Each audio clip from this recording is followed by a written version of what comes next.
Sweet greetings.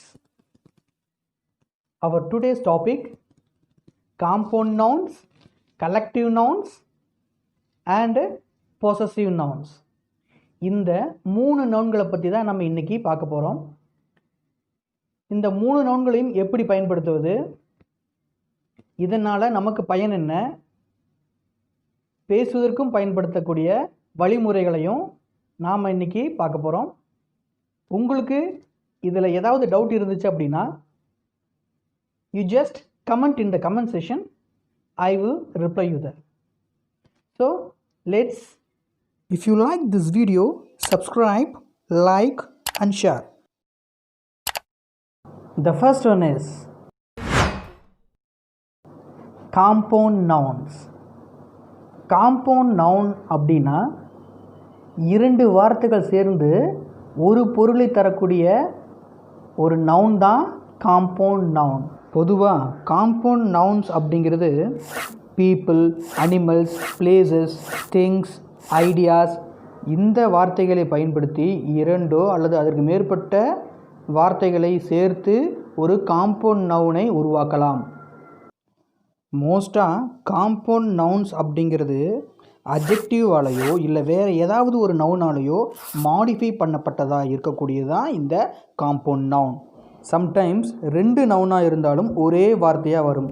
அது எப்படின்னா toothpaste, haircut, bedroom, இந்த மாதிரி 2 தனித்தனி வார்த்தைகளாக இருந்தாலும் 2ம் சேர்ந்து ஒரே வார்த்தையாக வரும். சம்டைம்ஸ் காம்பவுண்ட் நவுன் ஹைஃபனோட இணைந்தும் வரும். Dry cleaning, daughter in law, daughter in law, இதுபோல் வார்த்தைகளுக்கு இடையிலும் ஐஃபன் போட்டும் வரலாம். சில காம்பவுண்ட் நவுன் 2 தனித்தனி வார்த்தைகளாகவும் வரும். Full Moon, Christmas tree, swimming pool, இந்த மாதிரி தனித்தனி வார்த்தைகளாக கூட வரும். அடுத்து காம்பவுண்ட் நவுன் எப்படியெல்லாம் வரலாம் அப்படின்னா noun plus noun football, adjective plus noun blackboard, verb plus noun washing machine, verbum வரலாம், verb கூட ingயும் வரலாம். noun plus verb sunrise, verb plus preposition check out, noun plus prepositional phrase father-in-law, preposition plus noun underworld, noun plus adjective bucket full. இந்த மாதிரி தான் compound noun அப்படிங்கிறது வரும். அடுத்து இந்த காம்பவுண்ட் நவுன்லேயும் சிங்குலர் ப்ளூரல் வரும்.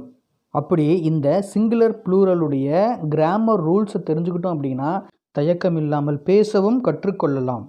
த second one is collective nouns. Collective நவுன்னா ஒரு பெயர், அது குரூப் ஆஃப் பீப்புளாக இருக்கலாம், குரூப் ஆஃப் அனிமல்ஸாக இருக்கலாம், குரூப் ஆஃப் திங்ஸாக கூட இருக்கலாம். இப்படி குரூப்பாக வரக்கூடிய நவுன்களுக்கு அமையக்கூடிய பெயர் தான் கலெக்டிவ் நவுன். அது எப்படிங்கிறது இன்னும் தெளிவாக கற்றுக்கலாம். இப்போது பிளேயர் அப்படிங்கிற ஒரு நவுனை எடுத்துக்கிட்டால் ஏதோ ஒரு பிளேயரை குறிப்பிட வந்த ஒரு நவுனாக இருக்கும்.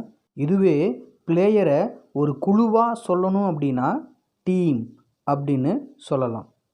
அடுத்து இன்செக்ட். இந்த இன்செக்ட்டுக்கு கலெக்டிவ் நவுன் பார்த்திங்கன்னா ஸ்வார்ம். சிங்கர், இதுக்கு கலெக்டிவ் நவுன் பார்த்திங்கன்னா கொயர். அடுத்து இன்னும் சில எக்ஸாம்பிள்ஸ் உங்களுக்காக. Board of directors, bunch of flowers, cup of tea, இதுபோல் ஒவ்வொரு நவுனுக்கும் கலெக்டிவ் நவுன் இருக்குது. இதையும் கற்றுக்கொண்டால் we can speak easily. The third one is possessive nouns. Possessive nounsனால் ஓனர்ஷிப். இன்னும் சிம்பிளாக சொல்லணும் அப்படின்னா சொந்தம் கொண்டாடுதல். அதை எப்படி வார்த்தை வடிவில் கொடுக்கலாம், அது இன்னும் தெளிவான முறையில் சில விளக்கங்களோட பார்ப்போம். ஒரு நவுன் அப்படிங்கிறது names a person, place, thing, idea, quality or action அப்படிங்கிறது நமக்கு நல்லாவே தெரியும். அப்படிப்பட்ட நவுன் கூட ஒரு பொசசிவ் ஃபார்மை காட்டணும்னா அந்த நவுனோட முடிவில் அப்போஸ்ட்ரோஃபி எஸ் போட்டு எழுதுனா it will be a possessive noun. இப்போது ஆப்பிள் அப்படிங்கிற ஒரு வார்த்தைக்கு பக்கத்தில் அப்போஸ்ட்ரோஃபி எஸ் போட்டால் ஆப்பிள் அப்படிங்கிறது ஆப்பிள் பழத்தினுடைய அப்படின்னு மீனிங் மாறும். அதாவது ஆப்பிளுடைய சுவை. அப்புறம் இந்த பொசசிவ் நவுனுக்கு ஒரு சின்ன குறிப்பு என்ன அப்படின்னா, இந்த பொசசிவ் நவுனுக்கும் சிங்குலர் ப்ளூரல் இருக்குது. அப்படி சிங்குலர் ப்ளூரல் வரும்பொழுது நாம் கன்ஃபியூஸ் ஆகிடக்கூடாது. இப்போது புக் அப்படிங்கிறது சிங்குலர் நவுன், இதுக்கு ப்ளூரல் புக்ஸ். இந்த சிங்குலர் நவுன் புக்குக்கு பொசசிவ் ஃபார்ம் பார்த்திங்கன்னா புக் அப்போஸ்ட்ரோஃபி எஸ். இந்த ப்ளூரல் ஃபார்ம் புக்ஸுக்கு possessive form books apostrophe s போடக்கூடாது. வெறும் புக்ஸ் போட்டு அப்போஸ்ட்ரோஃபி மட்டும் போட்டாலே that will be a possessive form.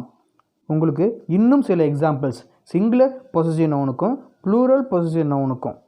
முதல்ல singular, computer's keyboard, today's news paper, இந்த மாதிரி சிங்குலர் நவுனுக்கு இருக்குது. அடுத்து ப்ளூரல் நவுன் பார்த்தோம் அப்படின்னா பேபீஸ் ஷூஸ். இங்கே பார்த்தீங்கன்னா பேபீஸ் போட்டு பக்கத்தில் அப்போஸ்ட்ரோஃபி மட்டும்தான் போட்டிருக்கு, எஸ் போடலை. அடுத்து ஃப்ராக்ஸ் க்ரோக்கிங் அண்ட் owl's ஐஸ்.